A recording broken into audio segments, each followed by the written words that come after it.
Ebanda uta mwakalae nazwa ekateli ya kosalela yo. Ebanda uta mwakalae nazwa ekateli ya kolanda yo. Shalom bien-aimés dans le Seigneur, shalom, shalom chez vous, que Dieu vous bénisse abondamment. Je suis persévérant Moupolo, une fois de plus c'est un plaisir pour moi de me tenir devant vos écrans pour pouvoir partager cette parole d'encouragement qui sera une bénédiction pour plusieurs d'entre vous sur les réseaux sociaux. Merci à tout un chacun d'entre vous, à toutes ces personnes qui sont abonnées à nos chaînes YouTube, qui sont abonnées à nos plateformes des réseaux sociaux. Que Dieu vous bénisse abondamment. Nous sommes toujours dans cette optique-là de pouvoir propager la bonne nouvelle de notre Seigneur Jésus-Christ mort et ressuscité. Nous sommes des enfants de Dieu et notre mission est de parler de notre Père qui est dans le ciel, notre Père céleste qui est fidèle, qui est meilleur que tous les pères que nous pouvons avoir ici sur terre.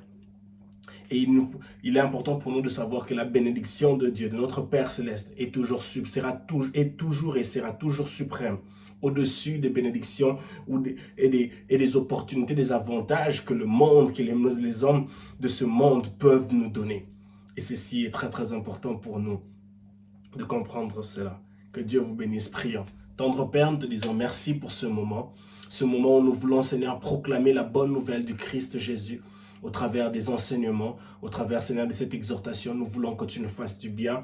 Je te prie, Père éternel et Tout-Puissant, de bénir mon frère, ma soeur, ces personnes qui sont devant leurs écrans, qui décident de prendre ces quelques minutes pour dédier, pour pouvoir, Seigneur, Père éternel, nourrir leur foi, leur âme, leur esprit.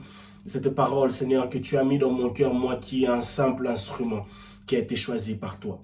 Gloire à ton nom, au nom de Jésus. Amen. Que Dieu vous bénisse abondamment. Merci pour toutes ces personnes qui nous voient, qui nous bénissent et qui nous envoient ces messages d'encouragement par rapport à ces différents paroles d'encouragement et exhortations que nous mettons en disponibilité sur notre chaîne YouTube. Et que Dieu vous bénisse abondamment. En ce jour, nous voulons encore nous enrichir, nous encourager au travers de la parole de Dieu. Et en ce jour, nous allons lire dans le livre de... Nous serons dans le livre de Marc. Gloire au Seigneur Jésus. Nous serons dans le livre de Marc. Oui,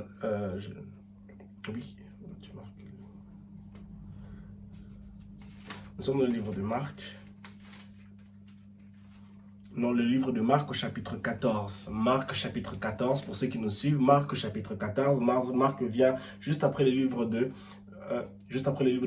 Luc, Matthieu. Non, après le livre de Matthieu. Donc Matthieu, Marc, Luc, Jean. Nous sommes dans le livre de Marc au chapitre 14. Marc chapitre 14, nous allons lire à partir du premier verset jusqu'au verset 9. Et je crois fermement que Dieu va nous bénir au travers de cette exhortation de quelques minutes. Vous êtes au travail, vous êtes au boulot, vous êtes au travail, vous êtes en pause, vous êtes à la maison. Pendant ces quelques minutes, il y a quelque chose que Dieu a posé dans notre cœur, que nous sommes appelés à partager cela avec vous, qui va vous bénir, qui va vous faire du bien en ce jour. La Bible dit ceci, j'ai lu dans la version Semeur. On était à 2 jours de la Pâque et de la fête des pains sans levain. Les chefs des prêtres et les spécialistes de la loi cherchaient un moyen de s'emparer de Jésus par ruse et de le faire mourir. Verset 2. Car ils se disaient, il ne faut pas agir pendant la fête pour ne pas provoquer de meute parmi le peuple. Verset 3. Jésus était à Béthanie dans la maison de Simon, le lépreux.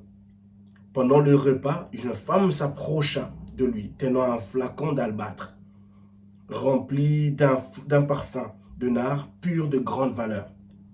Elle cassa le col du flacon et répandit le parfum sur la tête de Jésus. Verset 4. Quelques-uns s'en indignèrent et murmurèrent entre eux. Pourquoi gaspiller ainsi ce parfum? Verset 5. On aurait pu le vendre et en tirer plus de 300 pièces d'argent qu'on aurait donné aux pauvres. Et ils le ménagèrent par leurs reproches à cette femme. Verset 6. Mais Jésus dit, laissez-la donc tranquille. Pourquoi lui faites-vous de la peine? Celle qu'elle vient d'accomplir pour moi est une belle action. Des pauvres, vous en aurez toujours tout autour de vous. Et vous pourrez leur faire du bien quand vous le voudrez. Mais moi, vous ne mourrez pas toujours. Verset 8. Cette femme a fait ce qu'elle pouvait. Elle a d'avance embaumé mon corps. mon corps pour préparer mon enterrement. Mon corps pour préparer mon enterrement. Vraiment, je vous l'assure, dans le monde entier, dans le monde entier, partout où l'évangile sera annoncé, on racontera aussi en souvenir de cette femme ce qu'elle vient de faire. Parole du Seigneur. Un passage merveilleux, une histoire merveilleuse qui nous interpelle, qui nous encourage, qui est un sujet d'étude biblique. Nous avons ici Jésus qui se retrouve à quelques jours de la Pâque, de la fête des pains sans levain. Dès le début de ce récit, de cette histoire, on voit les prêtres qui cherchaient à le faire du mal, à s'emparer de Jésus par ruse et de le faire mourir. C'était toujours leur objectif principal, de s'accaparer de Jésus, de le faire mourir. Ce monsieur qui fait plusieurs miracles, ce monsieur qui change des vies des gens, ce monsieur qui restaure, guérit, délivre, ressuscite. Et ce monsieur qui est capable de répondre à des énigmes qui va à l'encontre de la loi. Et c'était leur quête pour eux de se rassurer, de faire de tout leur mieux, de pouvoir se débarrasser de Jésus. Se débarrasser de Jésus à tout prix. Mais ils se disaient, il ne faut pas agir pendant la fête. Parce qu'il y a la fête, il y a cet engouement. Il ne faut pas agir pendant la fête pour peur de provoquer une meute parmi le peuple. Parce qu'ils savaient que Jésus était une personne qui était attachée au peuple. Le peuple était accouru à Jésus. Accouru déjà par rapport aux miracles qu'il faisait, par rapport aux prodiges qu'il réalisait. Et cela n'est même pas, c'est pas étonnant de voir qu'aujourd'hui, il y a plusieurs des chrétiens et même des personnes même qui ne sont même pas de croyants, qui accourent derrière des personnes qui font des miracles, qui réalisent des grandes choses, parce que c'est quelque chose qui souvient à leurs besoins, qui répond peut-être à leurs désirs, là, une guérison, un changement, une transformation. Et cela s'est fait déjà à l'époque de Jésus. Il est une personne avec une notoriété, une réputation élevée. Et il y a des gens qui l'en veulent du mal, qui veulent le faire du mal. Ça, c'est Jésus. Ça, c'est Jésus où il se retrouve une cible de personnes qui veulent le faire du mal. Mais là où nous sommes basés en ce jour, par rapport dans cette exhortation, c'est à partir du verset 3, où Jésus est à Béthanie. La Bible nous dit ça. Cette histoire, c'est seulement du verset 3 au verset 9. La Bible dit, Jésus était à Béthanie, dans la maison de Simon le lépreux.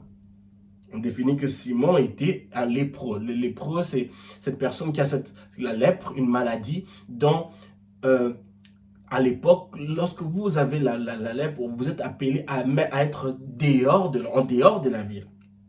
Parce que vous êtes mis de côté, parce qu'il y a cette tendance, c'est une maladie qui peut facilement, qui nuisait énormément à la santé et qui a amené même des personnes à mourir.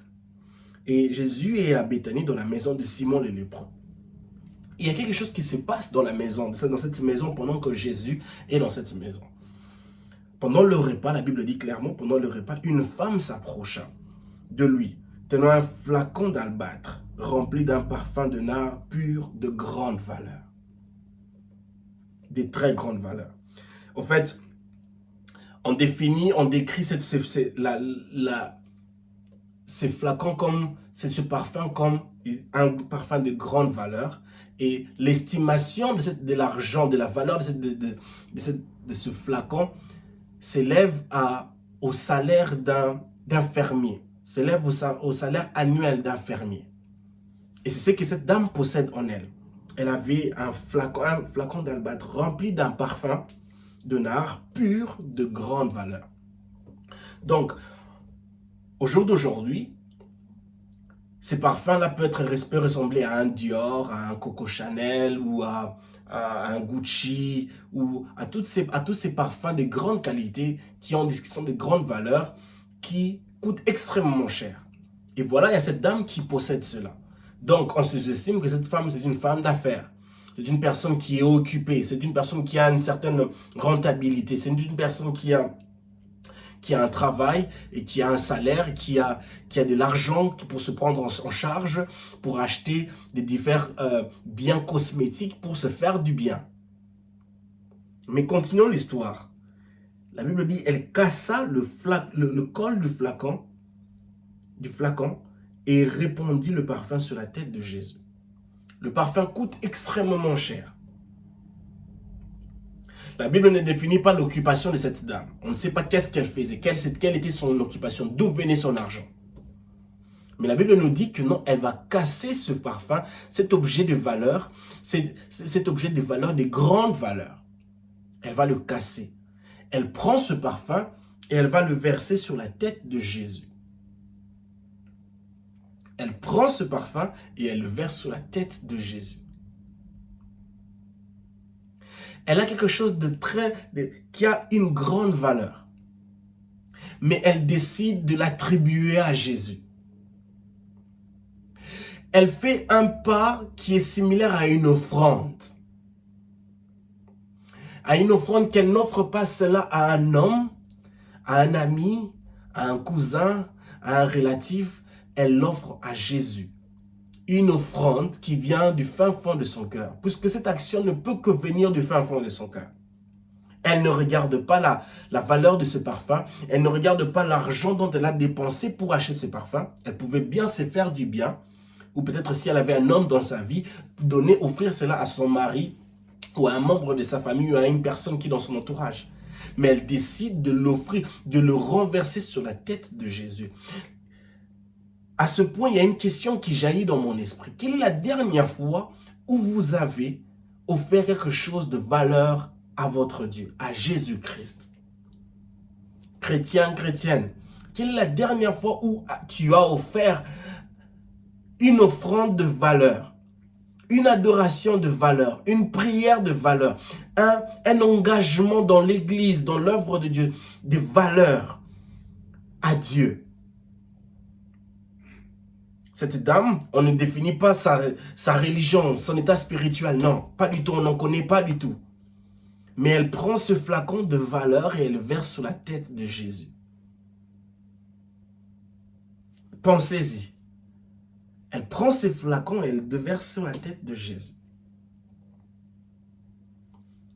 Ça peut ne pas être seulement un parfum, ça peut être du temps, ton engagement à l'église, ton amour pour Dieu, ton amour pour les personnes qui t'entourent, les veuves, les orphelins, les personnes qui sont dans les besoins, les personnes qui ont besoin de la prière où tu te décides de donner ton temps pour prier pour eux, ton intercession, ta louange, ta passion pour le Seigneur, ton disciple-là, ton leadership pour dans le cadre de l'avancement de l'œuvre de Dieu, du corps du Christ.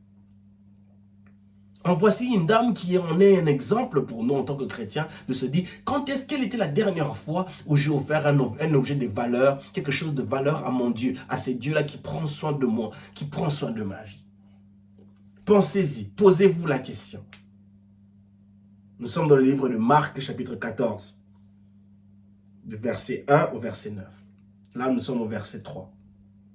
Pensez-y, allez-y réfléchir sur cela.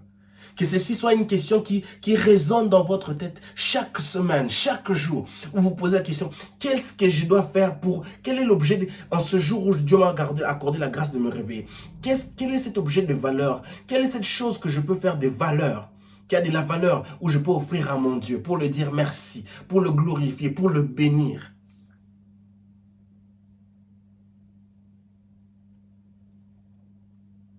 Nous pouvons offrir quelque chose de valeur à Dieu au travers d'une personne qui est dans le besoin. Et ça, c'est quelque chose dont nous devons le mettre en tête. Le verset 4 dit ceci. Quelques-uns s'indignèrent et murmurèrent entre eux. Pourquoi gaspiller ainsi ce parfum? Ça, c'est la question, verset 4. Verset 5. On aurait pu le vendre et on en tirer plus de 300 pièces d'argent qu'on aurait donné aux pauvres. Limitons-nous ici au verset 4, verset 5. Quelques-uns s'indignèrent et murmurèrent entre eux.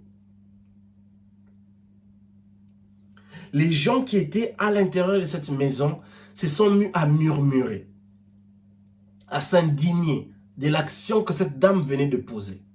Bien-aimés dans le Seigneur, les gens parleront toujours. Les gens critiqueront toujours. Les gens s'indigneront toujours. Les gens, les personnes que nous côtoyons, de nos familles, de notre entourage professionnel, familial, se critiqueront, murmureront, parleront toujours. C'est l'humain. L'humain est comme ça. Peu importe où on peut se dire non, je ne suis pas comme ça, nous avons toujours un aspect où nous murmurons toujours. Et voilà le scénario qui se passe ici. Il y a des gens qui sont en train de murmurer. Ils sont en train de se poser des questions, de s'indigner de l'action de cette dame qu'elle venait de faire. Pour elle, une action merveilleuse, de grande valeur. Mais il y a des personnes qui prennent ça à l'opposé, qui prennent ça d'une mauvaise manière, qui se posent la question, mais pourquoi gaspiller ainsi ce parfum? Pourquoi gaspiller ce parfum? Pourquoi gaspiller ce parfum? Ils regardent la valeur de ce parfum, ils regardent ce que ce parfum pouvait produire. Ils disent même au verset 5, on aurait pu le vendre. Et on en tirait plus de 300 pièces d'argent qu'on aurait donné aux pauvres. Pourquoi gaspiller ceci? Pourquoi gaspiller cela?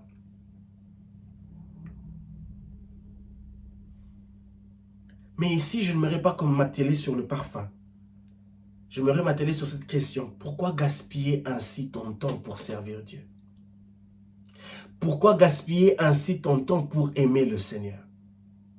Voilà la question des personnes qui t'entourent, des personnes qui te regardent dans les réseaux sociaux parce que tu aimes le Seigneur, parce que tu proclames le Seigneur, parce que tu loues le Seigneur, parce que tu vas à l'église, parce que tu es engagé dans l'église. Où on se pose la question, mais pourquoi elle fait cela? Pourquoi il fait cela? Pourquoi gaspilles-tu ton temps, tes week-ends? Où tu peux aller travailler, te gagner de l'argent, mais tu décides de prendre ton week-end et de le donner, de le dédier à Dieu, pour aller dans les réunions, de t'aiguiser, pour aller dans des différentes conférences, pour participer dans des choses de l'œuvre de Dieu. Pourquoi gaspilles-tu ton temps? Pourquoi gaspilles-tu ta passion pour Dieu, pour le Seigneur? Voilà une question que les gens se posent tout autour de toi, tout autour de nous. Pourquoi Persévérant prend son temps à prendre une vidéo, un appareil et se filmer soi-même en train de prêcher et mettre ça sur les réseaux sociaux? Je pouvais bien faire autre chose, chanter, filmer autre chose, faire des vlogs. Bien sûr, ce n'est pas mauvais, ce n'est pas du tout mauvais. J'aime beaucoup le sport. J'aime beaucoup les randonnées. En tout cas, c'est quelque chose que je le fais très souvent, très fréquemment. Mais pourquoi Persévérant gaspille-t-il son temps à faire les choses de Dieu, à se donner aux choses de Dieu? Pourquoi mon frère, ma soeur, gaspille-t-il son temps?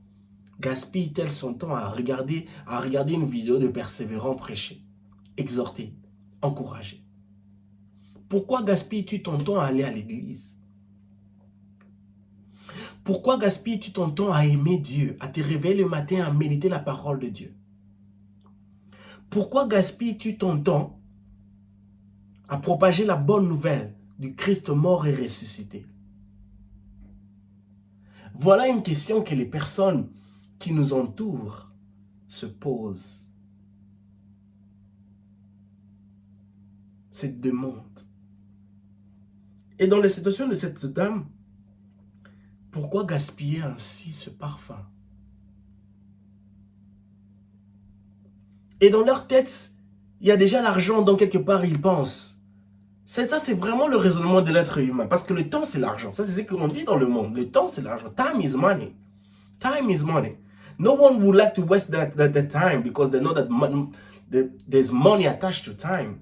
Personne ne voudrait gaspiller leur temps parce qu'ils savent que non, il y a l'argent qui est attaché au temps. Chaque minute compte.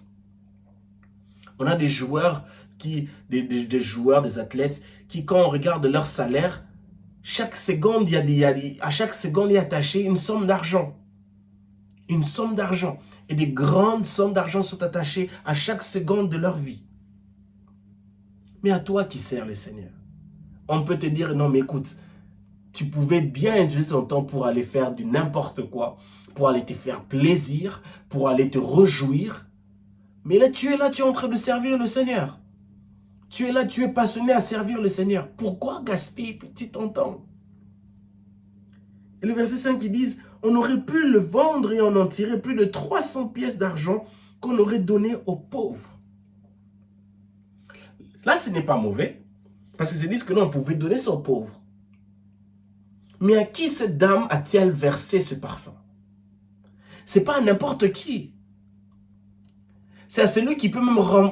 Elle verse le parfum à celui qui peut même changer la situation des pauvres. Elle a mis la priorité, elle a donné une valeur de priorité à la personne qui est capable de restaurer la vie des pauvres, de ces pauvres dont ces personnes qui s'indignaient se souciaient. Il est important pour nous de faire la différence entre ce qui est important et ce qui est urgent. Ce qui est prioritaire et ce qui n'est pas prioritaire.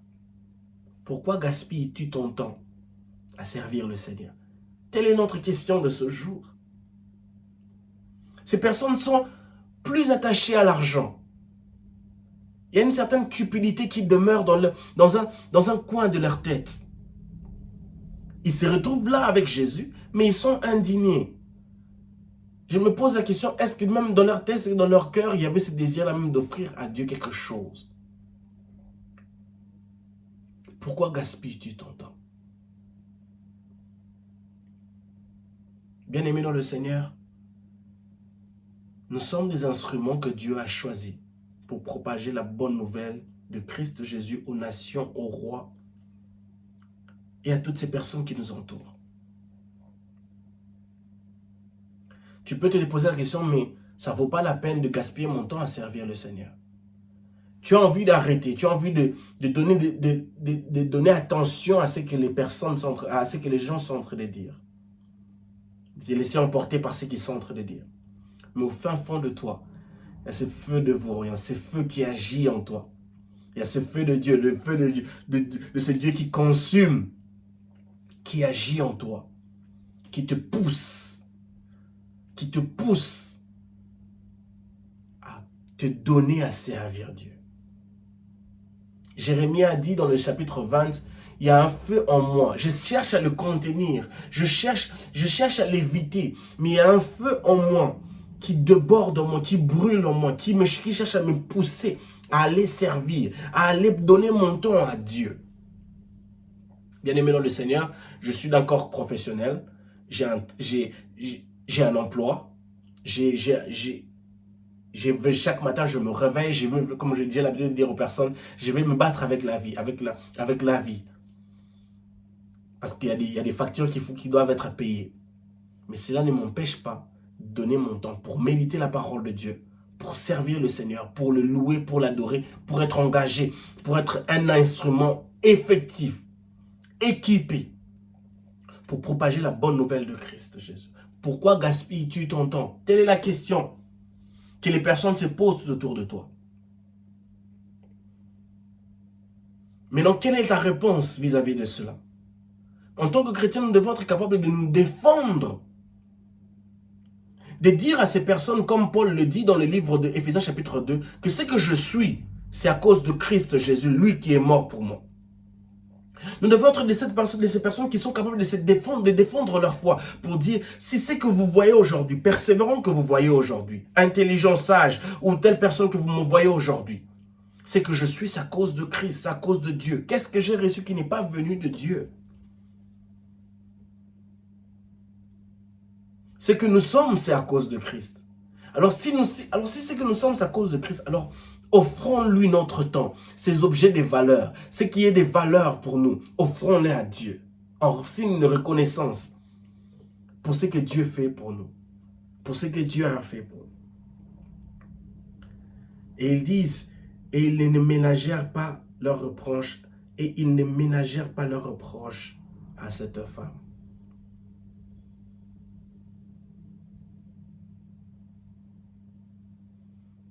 Le verset 6 est merveilleux. La Bible dit, mais Jésus dit. L'homme de la situation maintenant parle. Bien-aimés dans le Seigneur, les hommes de ce monde peuvent vous accabler, vous persécuter, vous s'attaquer à vous, vous poser des questions, vous déranger, vous décourager, se moquer de vous parce que vous êtes en train de gaspiller votre temps pour servir Dieu, à faire les choses de Dieu. Ça, c'est leur temps. Mais quand le temps de Dieu vient, il vient pour nous défendre et prendre notre cause. Et c'est ici dans le verset 6 du chapitre 14 du livre de Marc. Mais Jésus dit, laissez-la donc tranquille. Ces personnes sont en train de murmurer tout autour de toi, de se moquer de toi, de ta passion, de ton envie, de ta dédication, de ton engagement pour le Seigneur. Ou même leur question commence même à travailler dans ton mental où tu te poses la question, est-ce que ça vaut la peine de suivre Christ? Ça vaut la peine de servir le Seigneur? Christ vient ici au verset 6, il dit, mais Jésus dit, laissez-la donc tranquille, laissez-le donc tranquille, laissez mon fils tranquille, laissez ma fille tranquille.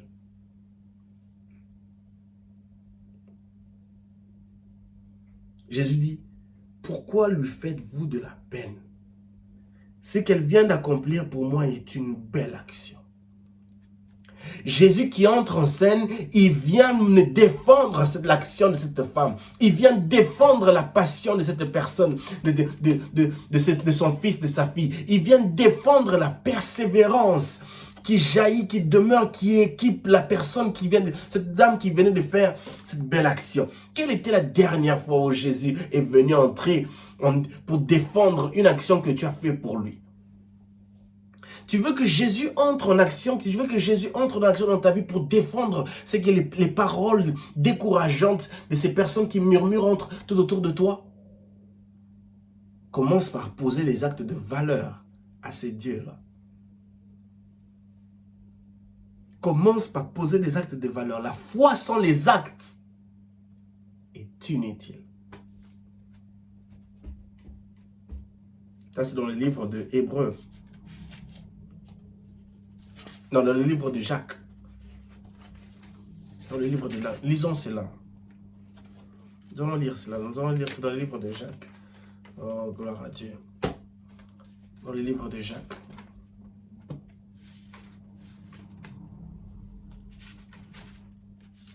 Gloire à Jésus. Gloire à Jésus.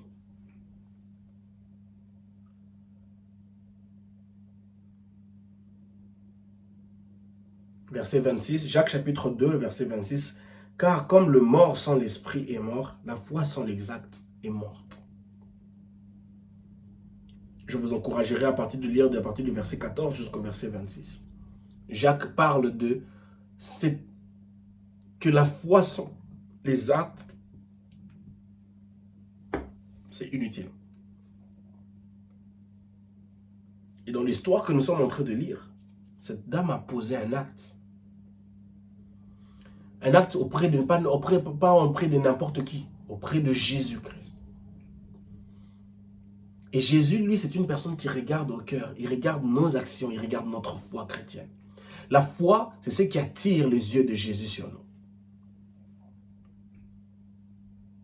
Les actes et la foi marchent de pair. Le verset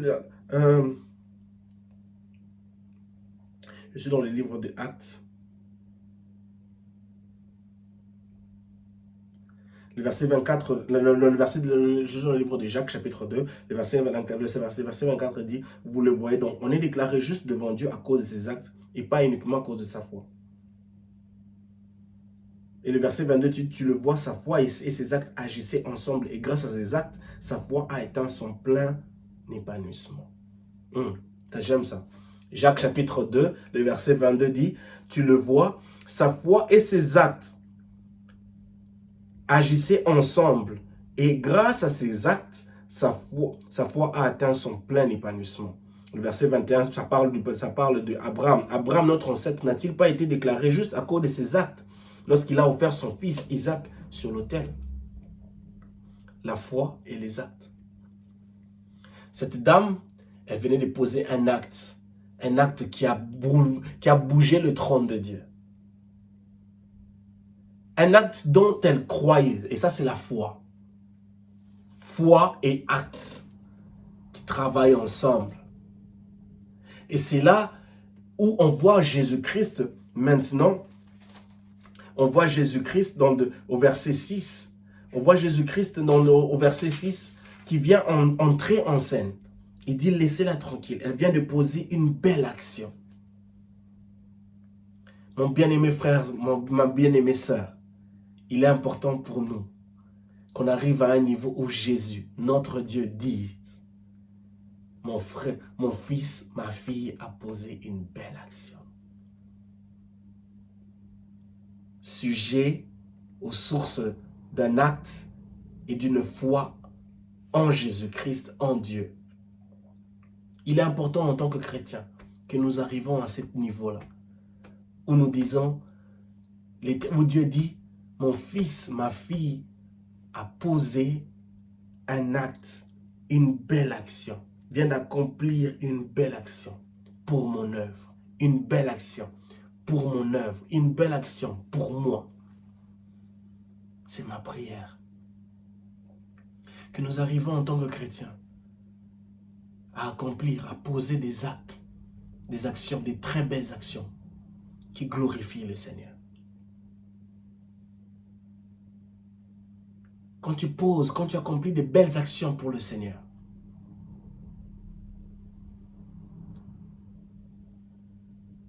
Dieu te défendra. Dieu s'impliquera dans ta situation. Ne pense pas que tu gaspilles ton temps quand tu sers le Seigneur. Pas du tout.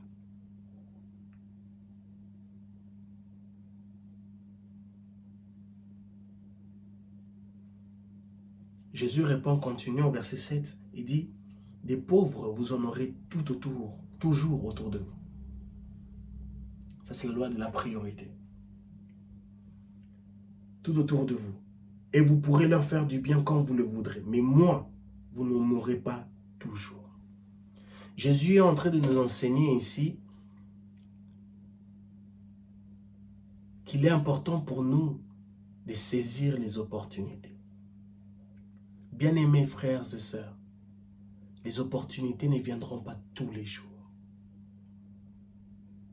Les pauvres, nous les aurons tout le temps autour de nous. Mais Jésus, mais l'opportunité que Dieu présente devant nous ne se présentera pas tous les jours. Il est arrivé plusieurs fois dans ma vie où j'ai manqué certaines opportunités. Ça m'a coûté très cher. Et par la grâce de Dieu, Dieu a créé, a ouvert un autre chemin. Mais j'en ai payé le prix. Il est important pour nous dans ces passages que nous puissions comprendre qu'il est important pour nous de savoir saisir les opportunités que Dieu présente devant nous. Jésus était dans la maison de Simon le lépreux, mais aucune personne n'a pu poser un bel acte pendant que Jésus était dans cette maison.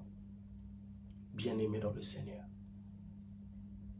Jésus était dans la maison de Simon le lépreux, mais aucune personne n'a pu poser une belle acte, une belle action, comme cette dame. Savoir saisir l'opportunité. Je suis dans une présence, je suis dans la maison où Jésus se retrouve. Qu'est-ce que je dois faire pour saisir le cœur de Dieu? Pour toucher le cœur de Dieu?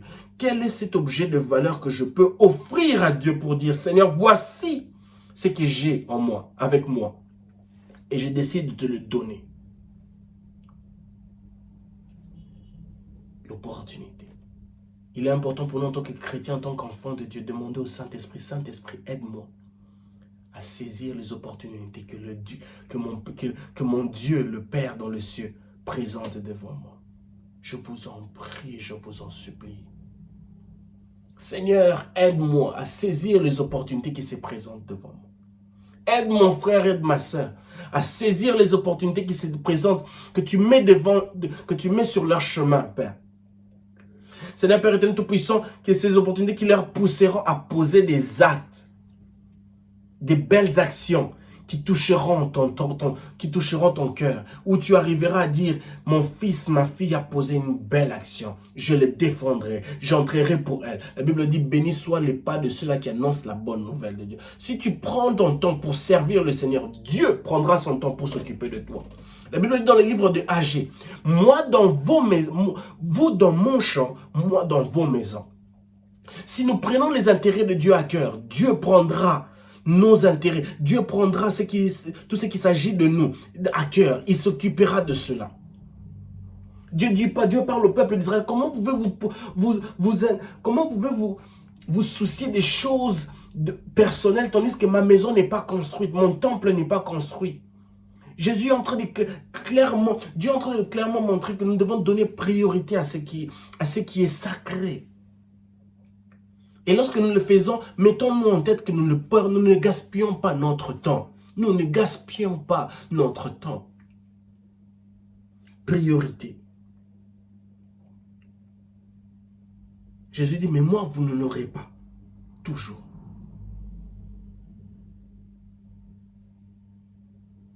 Il était dans la maison de Simon le lépreux, mais aucune personne n'a pu poser cet acte. Différent, sois différent des autres. Distingue-toi dans la façon dont tu poses des actions pour l'œuvre de Dieu. Distingue-toi dans ton amour pour servir le Seigneur. Distingue-toi dans ton amour pour aimer Dieu. Distingue-toi dans ton amour pour prêcher l'évangile. Distingue-toi, mon frère, ma soeur. Distingue-toi à prêcher l'évangile, à gagner l'examen à Christ. Le verset 8 dit, cette femme a fait ce qu'elle pouvait. Avec les biens que tu as, avec les moyens que tu as en main, tu peux poser des belles actes, des beaux actes, des belles actions. Tu peux poser des belles actions pour l'œuvre de Dieu, qui saisiront le cœur de Dieu, avec ce que tu as dans les mains. Tu n'as pas besoin d'avoir des millions pour poser une belle acte, pour accomplir une belle action pour Dieu. Tu n'as pas besoin de millions pour prêcher l'évangile. Tu n'as pas besoin de millions pour encourager les gens qui sont tout autour de toi, pour leur dire que Jésus leur aime. Tu n'as pas besoin de millions pour dire à tes amis que tu pars à l'église, que tu aimes le Seigneur. Tu n'as pas besoin de millions pour cela.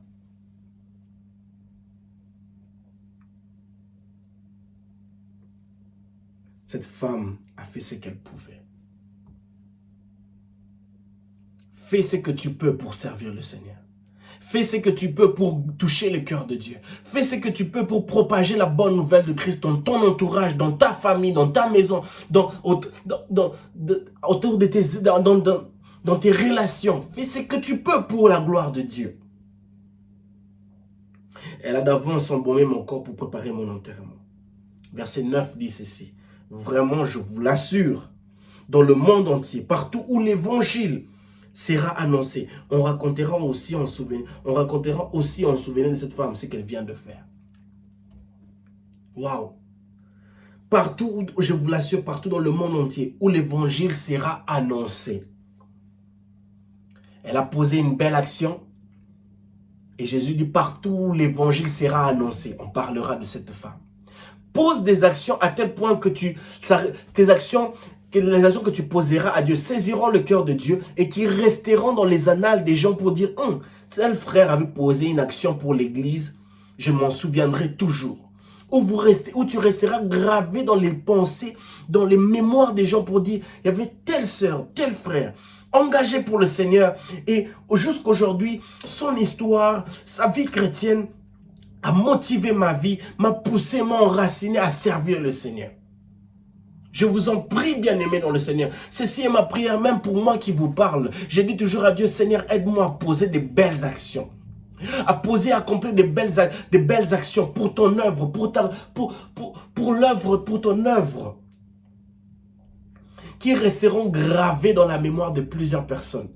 Pour dire, persévérant était un homme enflammé, équipé, motivé pour faire des vidéos, pour encourager les gens.